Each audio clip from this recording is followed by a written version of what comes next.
Ladies and gentleman, ಕರುನಾಡಿನ ಇತಿಹಾಸದಲ್ಲಿ ಹೊಯ್ಸಳರನ್ನ ಬಿಟ್ಟು ಮುಂದೆ ಹೋಗೋದಕ್ಕೆ ಸಾಧ್ಯನೇ ಇಲ್ಲ. ಪುಟ್ಟ ಊರಿನಿಂದ ದೊಡ್ಡ ಕನಸನ್ನ ಕಟ್ಟಿಕೊಂಡು ಆರಂಭ ಆಗುವಂತಹ ಹೊಯ್ಸಳರ ಸಾಮ್ರಾಜ್ಯದ ಬೆಳವಣಿಗೆ ಆಶ್ಚರ್ಯವನ್ನ ಹುಟ್ಟಿಸುವಂತಹದ್ದು. ಇಡೀ ದಕ್ಷಿಣ ಭಾರತದಲ್ಲಿ ಅತ್ಯಂತ ಬಲಿಷ್ಠ ಸಾಮ್ರಾಜ್ಯವಾದ ಮತ್ತು ಕಲಾ ಶ್ರೀಮಂತಿಕೆಗೆ ಸರಿಸಾಟಿಯಾಗಬಲ್ಲ ಮತ್ತೊಂದು ಸಾಮ್ರಾಜ್ಯ ಇರಲಾರದು. ಒಂದು ವಿಜೃಂಭಣೆಯ ಕನ್ನಡ ಸಾಮ್ರಾಜ್ಯ ಕಟ್ಟಿದಂತಹ ಇತಿಹಾಸವನ್ನ ನಾವು ನಿಮಗೆ ಇವತ್ತು ತೋರಿಸ್ತಾ ಹೋಗ್ತೀವಿ. ವೀಕ್ಷಕರೇ, ನೆಲ ಜಲ ಭಾಷೆಗಾಗಿ ಪ್ರಾಮಾಣಿಕ ಪತ್ರಿಕೋದ್ಯಮ. ನೀವು ನೋಡ್ತಾ ಇದ್ದೀರಾ ಫೋಕಸ್ ಟಿವಿ. ನಾನು ನಿಶ್ಚಿತ.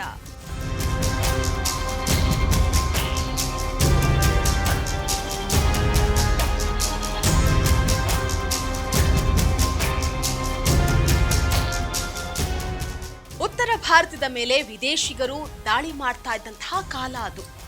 ಆದ್ರೆ ದಕ್ಷಿಣ ಭಾರತದಲ್ಲಿ ನಮ್ಮ ಸಾಮರ್ಥ್ಯ ಮತ್ತು ಸಮರ್ಥ ರಾಜಗುರುಗಳು ತಮ್ಮ ಗಟ್ಟಿ ರಾಜ್ಯಗಳನ್ನ ಕಟ್ಕೊಂಡಿದ್ದನ್ನ ಯಾರೂ ಮುಟ್ಟೋದಕ್ಕೆ ಆಗ್ತಾನೆ ಇರಲಿಲ್ಲ.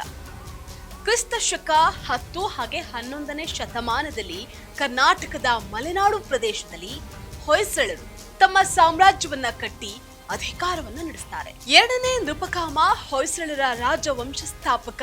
ಈತನ ನಂತರ ಕ್ರಿಸ್ತ ಶಕ 1108ರಲ್ಲಿ ಅಧಿಕಾರಕ್ಕೆ ಬಂದಂತಹ ರಾಜ ವಿಷ್ಣುವರ್ಧನ ತಮಿಳುನಾಡಿನ ಚೋಳರನ್ನ ಸೋಲಿಸಿ ತಲಕಾಡನ್ನ ವಶಪಡಿಸಿಕೊಳ್ತಾನೆ. ನಂತರ ತಮ್ಮ ರಾಜಧಾನಿಯನ್ನ ತಲಕಾಡಿನಿಂದ ದ್ವಾರ ಸಮುದ್ರಕ್ಕೆ ಬದಲಾಯಿಸಿ ಒಂದು ದೊಡ್ಡ ಸ್ವತಂತ್ರ ಸಾಮ್ರಾಜ್ಯವಾಗಿಸಿ ಆಡಳಿತವನ್ನ ನಡೆಸ್ತಾನೆ. ವಿಷ್ಣುವರ್ಧನ ಮಗ 1ನೇ ನರಸಿಂಹ, ಅವನ ಮಗನೇ 2ನೇ ವೀರಬಲ್ಲಾಳ ಮಹಾಶೂರ. ಈತ ಕ್ರಿಸ್ತ ಶಕ 1189ರಲ್ಲಿ ಚಾಲುಕ್ಯರನ್ನ ಸೋಲಿಸಿ ನಂತರ ದೇವಗಿರಿಯ ಯಾದವರನ್ನ ಸೋಲಿಸ್ತಾನೆ. ಹೊಯ್ಸಳರ ರಾಜವಂಶವನ್ನ ದಕ್ಷಿಣ ಭಾರತದ ಪ್ರಮುಖ ಶಕ್ತಿಯನ್ನಾಗಿಸ್ತಾನೆ. ಹಾಗಾಗಿ ಈ 2ನೇ ವೀರಬಲ್ಲಾಳನನ್ನ ಚೋಳ ಸಾಮ್ರಾಜ್ಯ ಪ್ರತಿಷ್ಠಾಪನಾಚಾರ್ಯ ಅಂತ ಬಿರುದಿನಿಂದಲೂ ಕರೀತಾರೆ.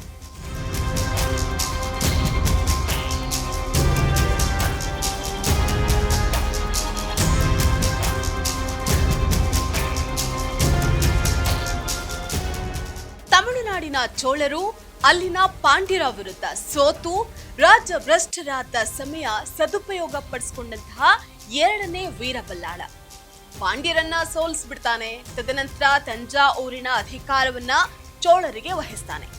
ಅದಾದ ಬಳಿಕ ಕ್ರಿಸ್ತ ಶಕ 1173ರಲ್ಲಿ 2ನೇ ಬಲ್ಲಾಳ ಅಧಿಕಾರಕ್ಕೆ ಬರುವಂತಹ ಸಂದರ್ಭದಲ್ಲಿ ಕಲ್ಯಾಣಿ ಚಾಲುಕ್ಯರ ಬಲ ಸಂಪೂರ್ಣವಾಗಿ ಕುಸಿದಿರುತ್ತೆ. ಬಲ್ಲಾಳನ ಅಪ್ಪ 1ನೇ ನರಸಿಂಹ ಚಾಲುಕ್ಯರ 3ನೇ ತೈಲಪ್ಪನನ್ನ ಯುದ್ಧದಲ್ಲಿ ಕೊಂದಿದ್ದಾನೆ.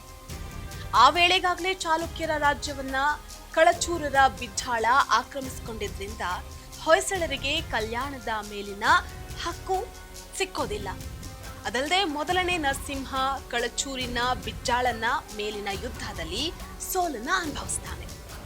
ಆದರೆ ತುಂಗಭದ್ರಾ ನದಿವರೆಗಿನ ಪ್ರದೇಶ ಗೆಲ್ಲುವಲ್ಲಿ ನರಸಿಂಹ ಯಶಸ್ವಿಯಾಗ್ತಾನೆ.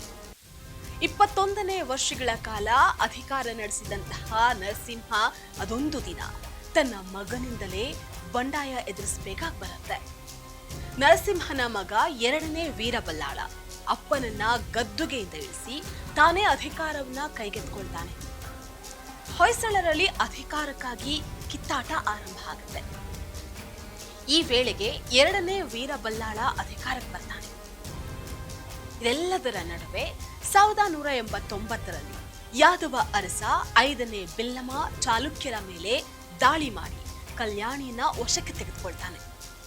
ಅಲ್ಲಿಂದ ಮತ್ತೆ 4ನೇ ಸೋಮೇಶ್ವರ ತಲೆ ಮರೆಸ್ಕೊಳ್ಬೇಕಾಗತ್ತೆ.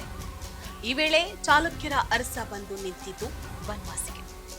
ಈ ಮಾಹಿತಿ ಸಿಕ್ಕ ಕೂಡಲೇ ಬಲ್ಲಾಳ ಮತ್ತೊಂದು ದಂಡಯಾತ್ರೆಗೆ ಮುಂದಾಗ್ತಾನೆ.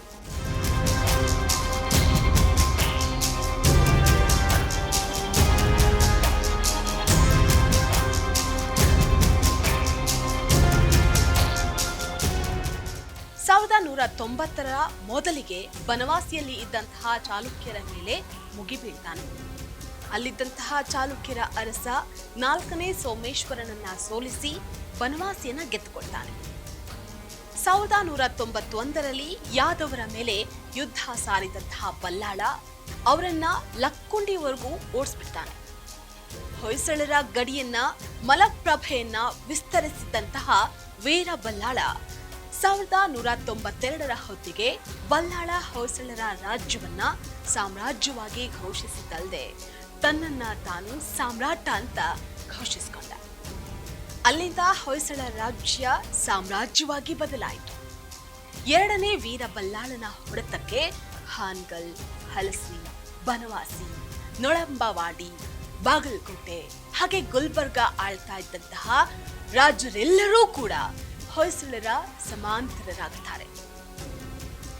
1212ರ ಹೊತ್ತಿಗೆ ಹೊಯ್ಸಳರ ಸಾಮ್ರಾಜ್ಯ ತುಂಗಭದ್ರಾ ಗಡಿಯವರೆಗೂ ದಕ್ಷಿಣದ ತಿರುವಣ್ಣಾಮಲೈವರೆಗೂ ವಿಸ್ತರಿಸುತ್ತೆ.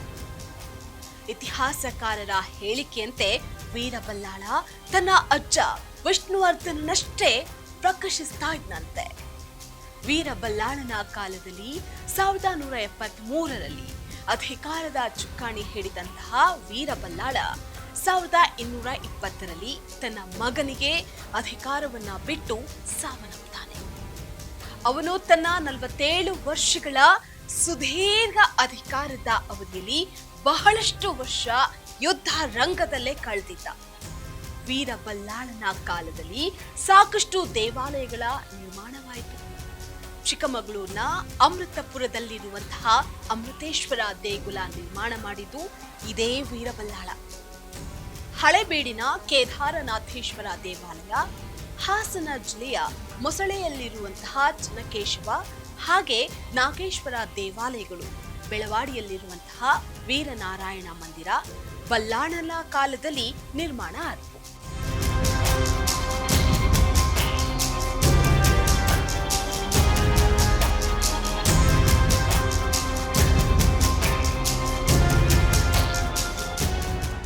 ಬಲ್ಲಾಳ ಸ್ವತಃ ಸಾಹಿತ್ಯ ಪ್ರೇಮಿಯಾಗಿದ್ದ. ಆತನ ಸ್ಥಾನದಲ್ಲಿ ಇದ್ದಂತಹ ಕವಿ ಜನ್ನ ಯಶೋಧರ ಚರಿತ್ರ ಬರೆದ. ನೇಮಿಚಂದ್ರ ಲೀಲಾವತಿ ಪ್ರಬಂಧ ಹಾಗೆ ನೇಮಿನಾಥ ಪುರಾಣ ಬರೆದ. ರುದ್ರಭಟ್ಟ ಅನ್ನುವಂತಹ ಕವಿ ಜಗನ್ನಾಥ ಅನ್ನುವಂತಹ ವೈಷ್ಣವ ಗ್ರಂಥ ಬರೆದಿದ್ದ. ವೀರಬಲ್ಲಾಳ ಯುದ್ಧಕ್ಕೂ ಕೊಟ್ಟನಂತೆ. ಪ್ರಾಮುಖ್ಯತೆಯನ್ನ ಕಲೆ ಹಾಗೆ ಸಾಹಿತ್ಯಕ್ಕೆ ಕೊಟ್ಟಿದ್ರಿಂದಲೇ ಅವನು ಹೊಯ್ಸಳರಲ್ಲೇ ಅತ್ಯುತ್ತಮ ಸಾಮ್ರಾಟ ಅಂತ ಅನಿಸ್ಕೊಳ್ತಾನೆ. ಇದು ಹೊಯ್ಸಳರ ಸಾಮ್ರಾಟ ವೀರಬಲ್ಲಾಳನ ಕುರಿತ ಮನಮುಟ್ಟುವಂತಹ ಮಾಹಿತಿ. ಇದಾಗಿತ್ತು ಇವತ್ತಿನ ಫೋಕಸ್ ಸ್ಪೆಷಲ್ ಸ್ಟೋರಿ. ಇಂತಹ ಮತ್ತಷ್ಟು ಸ್ಪೆಷಲ್ ಸ್ಟೋರಿಯೊಟ್ಟಿಗೆ ನಾನು ನಿಮ್ಮನ್ನ ಭೇಟಿ ಮಾಡ್ತೀನಿ. ನೋಡ್ತಾ ಇರಿ ನೆಲ ಜಲ ಭಾಷೆಗಾಗಿ ಫೋಕಸ್ ಟಿವಿ.